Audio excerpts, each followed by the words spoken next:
Hello. It's been a while. I uploaded the last video 12 days ago, which is longer than I would have liked. But I'd say in the last, well, how long has it been? The last 8 days have been pretty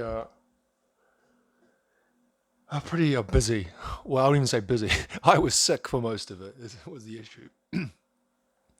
What last Friday, I had got a gastroenteritis, stomach bug, stomach virus, I guess, which my son had a week earlier, so I knew it was coming in some form or another, and it hit me pretty goddamn hard at about 3 a.m. on the Friday morning.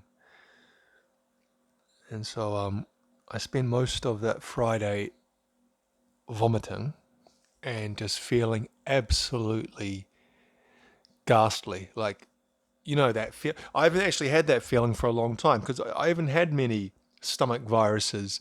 Once you past your childhood, you kind of you get some immunity and you're not around kids, I guess. You're not at school, so you don't really get them as much. I had food poisoning in my adulthood a couple of times, especially when I was overseas, and I've had from alcohol, that kind of vomiting. But actual stomach virus, like I guess like norovirus or something, I hadn't had that for quite some time, and by God, just that feeling of utter nausea, where if you like turn to the side, oh, that's going to make me vomit, or you kind of, it doesn't matter what you do, the smell of, I don't know. I'm sure everyone knows that. I don't need me to over dramatize it, but that was pretty awful. But luckily, the actual vomiting only lasted about 18 hours, I guess, 12, 18 hours, but I still felt pretty ropey for a couple of days after, and I only really got back to normal, I guess, like Thursday. So it took about 6 days to fully, I was back at work on Monday, but I felt had very minimal appetite and felt very tired easily. And then, not and then as it's going to be, I also got like a little bit of a cold as well, which morphed into, or maybe it just was hay fever. I just absolutely like probably the worst hay fever attack I've had in 10 years on work. Sorry, at work on Wednesday, and it's just, again, every time you breathe in through your nose, it felt like you had someone with like a rotary brush up your nose, tickling and making your eyes water, and oh, so frustrating. Um, and so yeah, just yesterday was Friday, and then it felt like a strange day already, and then without giving away what I do in my job, I was sitting somewhere, and this other coworker came in, and he goes, we'd received a strange text message in the morning saying, "Oh, as you know, there was an incident last night." I was like, "That sounds ominous." And then a coworker kind of walked in and goes, "Did you hear?" And one of my, I guess, coworker, I don't know if he was kind of a level above me, but he was someone who I interacted with a decent amount. He passed away the night before. I should say, yeah, he took his own life, and it was just a real kick in the guts. It's actually the second time this year I've received that news about someone who I knew, and the wife of someone who I knew growing up. Same thing back in February, and both times I was at work, and it was just, it feels like, yeah, like I said, a kick in the guts. Like it feels like that, like just like this.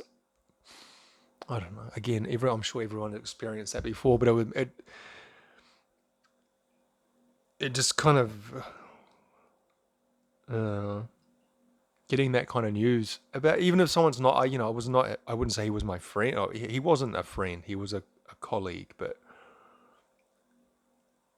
It's just so sad.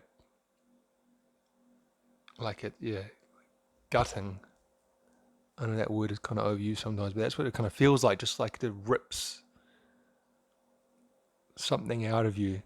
Just thinking about his family, and then you like kind of start thinking about the person. Like where were they in their mind? I just seen him, spoken very briefly with him a couple, I don't know, a week ago, less than a week ago, and it's yeah, I don't know. So that really kind of capped off a strange week, I guess. And now we're in December, and so we're kind of getting towards that time of year where, at least in New Zealand, everything really winds down at the end of December, and a lot of kind of businesses close for a good 3 or 4 weeks. All the schools close. My son's school will close on the 15th of December, and he will have about 7 weeks off. And I'll have a couple of weeks off, and kind of like, the country kind of takes a break for a couple of weeks. And it's the start of the summer, Christmas, New Year, and it can often be a tough time of year for some people. Obviously, Christmas is a double-edged thing. It's like you see your family and friends and whatnot, and it's celebration and time off work. But it's also a lot of financial pressure for a lot of people, and it's also, I know some people, I feel, and I think I was like this when I was a bit younger. They don't like the disruption. When you're going to get into the swing of life, and you work and you have your weekend and you work, and it's kind of like a pattern, and people get used to that. And for some people, going to work is kind of, that's their life.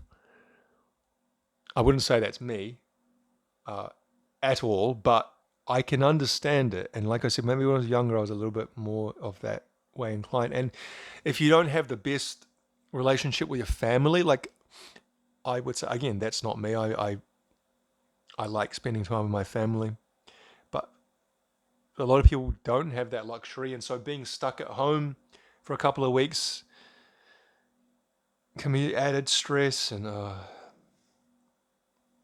I always kind of used to get a little bit depressed around the holidays in my 20s. And I went through a period of really hating Christmas in my early mid-20s. I think a lot of that was to do with another thing, which I can't really go into now, but yeah. Sorry, that's 8 minutes of just rambling about utter shit that had nothing to do with anything of this channel, but Bob Dylan, Robert Zimmerman, as he is born. What do I have? I don't have actually that much in the way of his album-wise, because Bob Dylan albums, you're not finding a whole lot of those secondhand. You're finding, with so many of those kind of 60s, 70s, 80s artists, you're finding the greatest hits editions, collections, anthology type thing. So what have I got? I've got a double disc best of Bob Dylan. This is the limited Australian tour edition from 2001. 35 classic cuts on 2 CDs, and this is one of those fat, thick double album things which I talked about in my previous video. I can feel it kind of rattling a little bit, so maybe it's not as secure. Yeah, you can see there that the jewel case teeth have broken in half of the case. The front one, it's completely come away, but the teeth are intact. So Bob Dylan, what can be said about Bob Dylan that hasn't already been said? He's one of the most iconic artists of the latter 20th century. Very influential culturally as well as musically as well as culturally. Kind of like a very symbolic of the 60s, isn't he? I don't know a whole lot about his back catalogue because he's got a lot of work, a lot of music, and if I'm honest, a lot of the stuff I've heard I find to be quite samey or I don't know. There's a lot of stuff to go through, and his that kind of music, that kind of folk rock, traditional folk music, I can only really take in small doses. So I'm not going to really go listen through album by album of his. But what have we got here? It would be all the stuff that you would expect. Blowing in the Wind, The Times Are Changing, Mr. Tambourine Man, Like a Rolling Stone, Along the Watchtower, Lay Lady Lay. Does it have that song? The one, It's Okay, Ma? Is it It's Okay, Mama, or I'm All Right, Mama? Hang on. It's All Right, Ma. I don't think that is on here. It's All Right, Ma. I'm only sleeping. No, they don't. I like that song. It's about 8 minutes long, and it's kind of like pure poetry if you listen to like the verses of it. What did we else? Knocking on Heaven's Door. You know what I can't stand is the Guns N' Roses version of that song.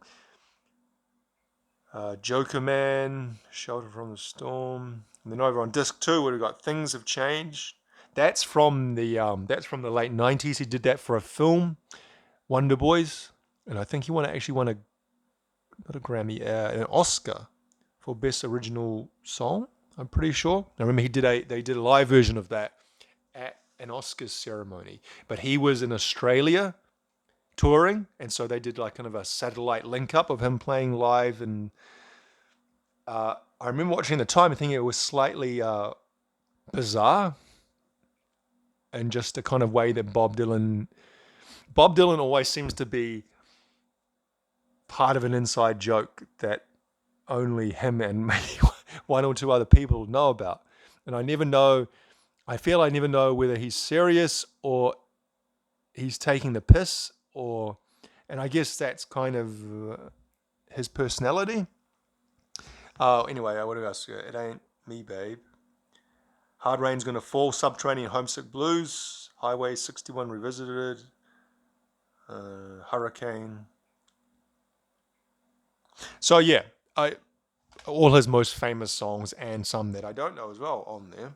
Then this one over here, this is in a similar vein, but this is not titled as a best of. This is the real Bob Dylan, the Ultimate Bob Dylan Collection, 3 CDs. And this was like that one there. These were both secondhand for $1 each. And I've said before, when I've got a few 3 CD things, a 3 CD thing for $1 is, and in excellent condition as well. This looks like almost brand new. Now this is put out on Columbia, and if you know anything about Columbia, you know they have a pretty amazing back catalogue of artists. You know, who we got here? We got Brubeck, Doris Day, Johnny Cash, Benny Goodman, Ellington, Perry Como, Andy Williams, Elvis. Was Elvis on Columbia? I know Miles Davis was. Billie Holiday, Louis Armstrong. Louis.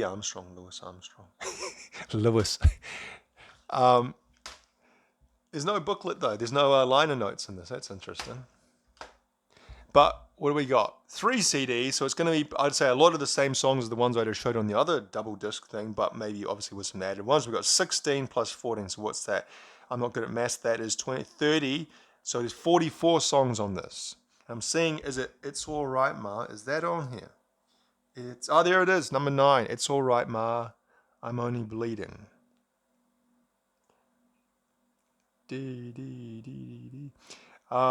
What's another song I like of his is Maggie's Farm, and Rage Against the Machine did a cover of that. Again, I really like the lyrics of that. I like the way, he's got an interesting, the way that he presents images. Often not the way, in a very kind of, what do you call it, non-cliched way. And maybe that's why you're so popular. Maybe that's why people gravitate towards him, because a lot of lyrics are just so cliched and so the same people using the same imagery and metaphors and even lines that you just kind of, it becomes almost like autopilot. You don't even really listen to it. Sometimes you get songs playing and you've never heard it before, and you can almost complete the next line of the song because it's so, run of the mill. And so when someone comes along and approaches things from a completely different way, and his lyrical content and imagery are kind of original in a interesting way. It kind of strikes a chord amongst people, maybe. Is Maggie's Farm on here? I don't think it is. It wasn't one of his bigger songs, was it? I ain't gonna work on Maggie's Farm no more. And I remember someone, I worked at a company in Japan, and if you know anything about the Japanese work culture, it can be a bit, I don't know, stringent, taxing, and one of my co-workers, anyway, he brought up Maggie's Farm. Something along the lines of, "I feel like it feels like I'm working at Maggie's Farm here," and I remember laughing about that and thinking about the song.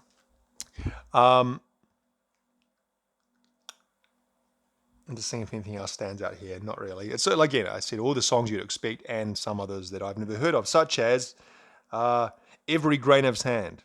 I've never heard of that Bob Dylan song before. Blind Willie McTell, I've heard of that name, but I don't know if I've heard his version. Song to Woody. I think he's talking about Woody Guthrie there, isn't he? Down Along the Cove. And lastly, this was $2. Time Out of Mind, which was the album he released in 1997.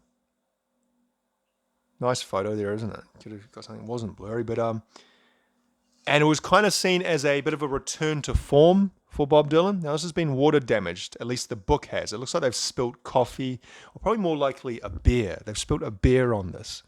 And now it's not going to open without ripping and sticking, and you can see that. I'm just not going to bother with that, because is it really worth opening?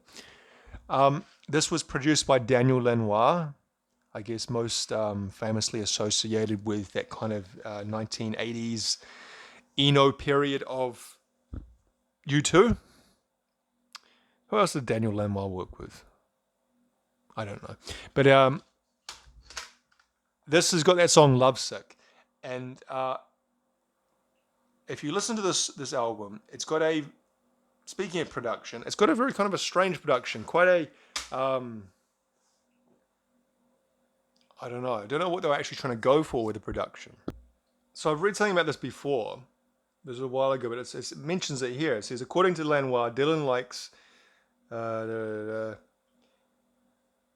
he used a Sony such and such microphone, which he was also used to record Dylan's Oh Mercy album. Various other devices were used to produce the album's distinctive sound. He was trying to get this 1950s sound, apparently, that had a natural depth of field, which was not the result of a mixing technique. So it was more about microphone placement and the kind of gear they chose to use. Anyways, quite a lot of write-up about the recording of that album, the different songs. There's also that song on it, Highlands. The last song is a very long song. It's like over 10 minutes. Let's look at the track listing. 16 minutes. Okay, 16 minutes. So yeah, it's I remember that one. That kind of made a 16 minutes 30. So yeah, a lot of people can consider this to be one of his best albums. I don't know enough about him to make that judgment, because like I said, I wouldn't really say I'm really a Dylanologist at all. But anyway, that's what I have in the way of Bob Dylan. I was going to talk about Hall & Oates, but I find it harder to record videos about artists who I really love. Maybe next time. Thanks for watching.